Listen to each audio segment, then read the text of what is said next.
prophets of Baal. Don't let any of them get away. So the people captured the prophets and took them to the Kishon River, where Elijah killed every one of them.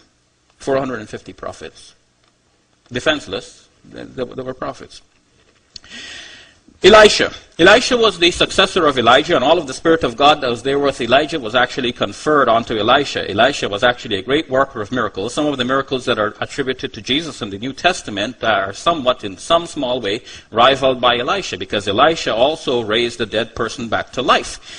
2 Kings chapter 2, verses 23 to 24. Again, thinking about religious tolerance, we heard about no freedom in Saudi Arabia. Well, yes, of course, that is a problem, and Muslims shouldn't agree with that. We should actually promote freedom and democracy. That, to me, is in line with Quranic teaching. And what they do in Saudi Arabia, I don't need to defend. There are, just as Dave was saying, there are good Christians and bad Christians. Well, there are good Muslims and bad Muslims. There are people who follow the true teachings and people who do not. And it is interesting that Dave, in speaking about Muslim activities, would blame all of the activities of Muslims on the Quran, but then in speaking of the fact, as he has documented in his own book, that Christians slaughtered so many Jews and fellow Christians and so on, he says, okay, those are not real Christians. Okay, so then let's be fair and do it the same way for both books. But then, if we are to read the scriptures, and notice that so far I'm just simply reading the scriptures.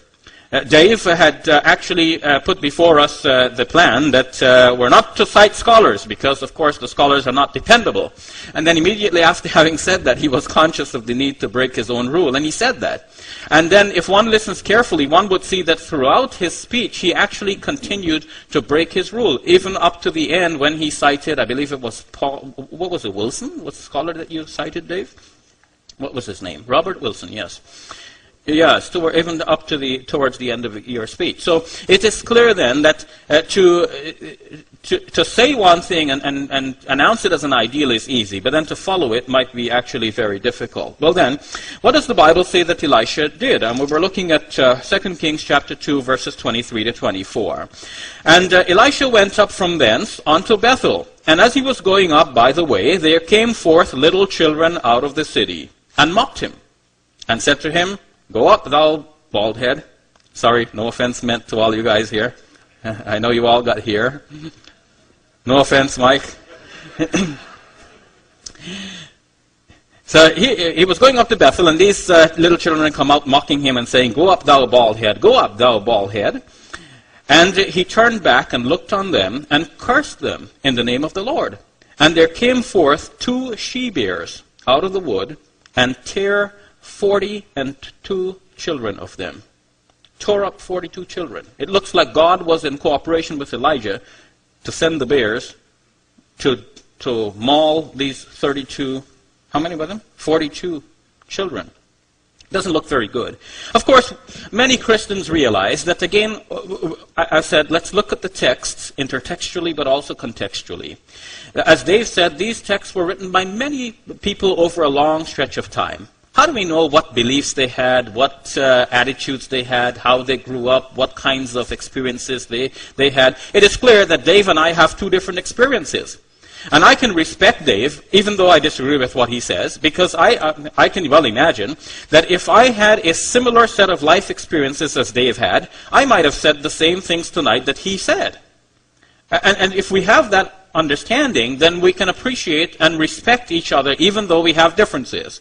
But we should also be aware that the biblical writers, some of them writing 1,000, 2,000 years ago, not 1,000, definitely 2,000 years ago, they had a different set of experiences, and they wrote according to these experiences that they had. Some of them were inspired by God. They felt the power of God moving in them and inspiring them to write, and this is what they wrote. But that does not mean that this is definitive for what we are going to practice today. And most Christians have the better sense to not follow the passages the way they are described here. We can rise above that. But that is my point. Whether it is the Quran or the Bible, we must recognize that there are certain passages which have more to do with the time than they have to do with our present times, and we should note the difference and apply the passages accordingly. Women. One of the things that the Quran is being accused of in modern times is being anti-women. And the implication seems to be that, look, we have another book, the Bible, which is actually very good for women, and so we should reject the Quran and choose the Bible. Actually, my experience is quite the opposite. If one were to look, for example, at the story of Eve in the Quran and in the Bible, one will see that in the Quran, Eve is not blamed anywhere for the sin of Adam. In fact, Adam is specifically blamed. And they are both said to have been, in a way, deceived by the devil. They're caused to, rather not both deceived. The devil caused both of them to slip from the garden in which they had their security. But the one who is singled out for blame in the Quran is Adam. In chapter 20, verse number 119, 120, it says, فَعَصَىٰ آدَمُ رَبَّهُ. Adam disobeyed his Lord. Of course, the story in the Quran is not one about original sin, but about original forgiveness, about an original lesson. The Quranic story tells us basically that when you sin, if you turn back to God, God will forgive you as He forgave our first parents. But in the Bible, of course, we know from Genesis chapter 3 that the woman was blamed. And Adam's fault was that he listened to his wife and took the fruit and ate it from her. And that is followed through in the New Testament. 1 Corinthians chapter 11, verses number 3 to 10. Let me start with verse number 11. A woman must quietly receive instruction with entire submissiveness. But I do not allow a woman to teach or... Actually, hold on, I've mixed up my quotes here. So, this is actually 1 Timothy chapter 2, verse 11. A woman must quietly receive instruction with entire submissiveness, but I do not allow a woman to teach or exercise authority over a man, but to remain quiet. For it was Adam who was first created, and then Eve. And it was not Adam who was deceived, but the woman, being deceived, fell into transgression. But women will be preserved through the bearing of children if they continue in faith and love and sanctity with self-restraint. 1 Timothy chapter 2, verses number 11 forward. I find that text a little bit puzzling because I thought the general plan was that everybody gets saved by the fact that Jesus died for our sins. It seems that this passage is pointing out that women have a very different plan of salvation. Women will be saved through childbearing. But what is equally troubling is the idea that the man was not deceived. It was the woman who was deceived. And when we think back about the Samson story, it was Delilah who betrays him.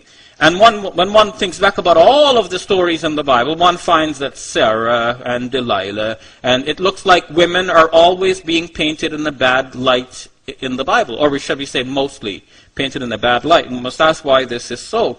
But I found it equally disturbing that Dave actually cited this passage with great ease. He has no problem with saying that it wasn't the man who was deceived, it was the woman who was deceived. And of course, women have been blamed for all of the ills of men. Somebody said that's why they're called women, you know, woe to men.